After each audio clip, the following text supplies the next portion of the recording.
Mad World, it's me, Coach Sess. Let's talk about UFC 269. Let's jump in and talk about some of the prelim fights and just go through the results and whatever, was interesting in that particular engagement for the time that it lasted. Let's talk about Jillian Robertson taking on Priscilla Casaway. The rear naked was tight, and I didn't agree with Casaway trying to poke her eyes out. I think that's very dangerous. That should be talked about and discussed within the commission. I haven't done any follow-up with that particular fight, but man, I would do some type of penalty for her trying to attempt that. The first one you could say was a mistake. She reached up, she's panicking, but that second one, man, you can clearly see where she was trying to find her face and she knew where her eye was. And why you're doing that on national TV, I have no idea. Fight number 2, Tony Kelly against Randy Costa. Man, you talk about a guy who just comes in and walks you down, forces you to fight, and basically takes you out because you're too defensive. You don't win fights on defense. And that's what Tony Kelly did against Randy Costa.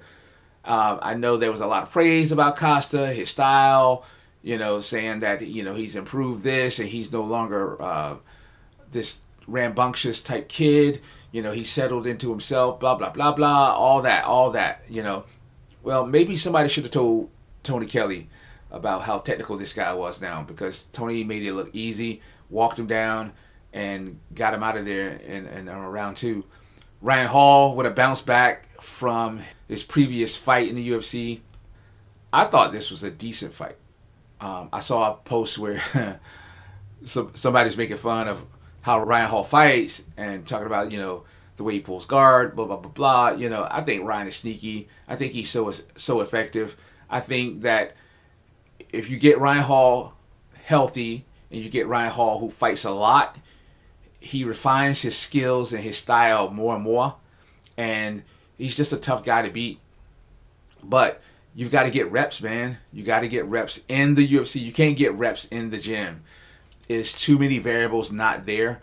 So if Ryan can stay healthy, look for him to not only do more of this, but do it in a way where we begin to understand who he is and what he's about. I think there's something special about his style, but nobody wants to fight it. Nobody wants to deal with it right now. And if Dana's trying to get rid of him, do me a favor, Dana. Just give the guy a championship fight.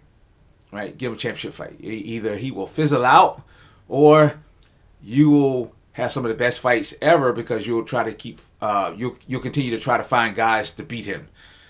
Fight 4, Aaron Blanchfield taking on Miranda Maverick. Again, I didn't know all the particulars of this particular fight with late notice change of opponents and all that, but I thought it was good. Again, it's a basic mixed martial art fight. Hit all the boxes. The kicks were there, the punches were there, the takedowns were there, the clinches were there. You just hit all the boxes on that list, and it was a good mixed martial art fight. I think what was missing and will be fixed is just an emotional attachment to who these fighters are. I don't know a lot. I don't know a lot of their stories just yet. And if we bounce back to leading up to this card, and we talk about Macy Barber, withdrawing from taking on Blanchfield. We look at Leon Edwards and Masvidal pulling out because of injury. Alex Perez and Chanel were supposed to meet up. Moreno and Figueiredo didn't happen. Then they tried to rematch Barber. That didn't go down.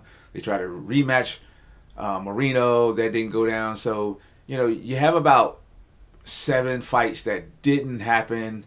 And out of that 7, 4 were like rematches. It's a lot that goes into setting up these fights that we don't give a lot of consideration to. And I think that we should. Because this, especially because we're talking about high level. And whenever the UFC puts on a pay-per-view, this is their top of the line. Andre Muniz taking on Eric Anders. This is the second time I've watched this kid. He's a problem. He's a problem. And that's all you can say about it is a problem. you're going to stay with that mindset and that thought until you see him face tough competition. Now, we know that he's lost 4 times, but I didn't see those fights. He got KO'd back in 2016, so he's had a long time to redefine his skills. And it looks like the time before that he lost because of a strike as well. So he might have striking issues, but right now no one is able to punch him in the face and get that done. And my whole point there is that it's just giving him more time to redefine his skills, and it's going to be harder to knock him out. And you saw that with Charles Oliveira, who was a guy at one point who was scared of the punches, and now he's the guy who is the puncher. So Muniz is a guy to recognize and to reckon with. Bruno Silva against Jordan Wright. I thought Wright was doing okay until he tried to stand his ground, draw a line in the sand, and do some swinging. I don't know what's going on with mixed martial arts defense. I see these guys now trying to stand and bang, look like boxers, look like kickboxers. Come on, MMA guys. MMA fighters, when trying to do classic striking arts, look like hacks. That's how my coach would say it. He said just brutal. Mixed martial arts fighters look better when trying to do mixed martial arts. Shoot in for a fake single, come out swinging. Just some of the feints that they do to set up kicks. It looks a lot better when we take into account the various ranges that we have to change. Because when we try to do it like everybody else does it, we get caught by the other guy who's just a little bit better or just a little bit more lucky, I guess, if you could word it that way. So I thought Jordan Wright was doing great until he just got caught, in the middle. And that's not something that mixed martial arts fighters do well. We do well in the middle when we transition through, not standing there in the middle. Tuivasa taking on Sakai. This guy is going to be a huge star if he can keep up the wins. If he can stay prepared, keep up the wins, you can just tell the fans love him. Vegas is always that neutral crowd in the fight game. Everybody loves the fight game in Vegas. So what they need is a star. If you can come to Vegas and be a star, they're going to love you. And Vegas is like that jump off point for your career in all things, in boxing and in kickboxing. Everybody always tries to have a fight in Vegas and a fight in Madison Square Garden. And this guy is just lovable. You can't not like him.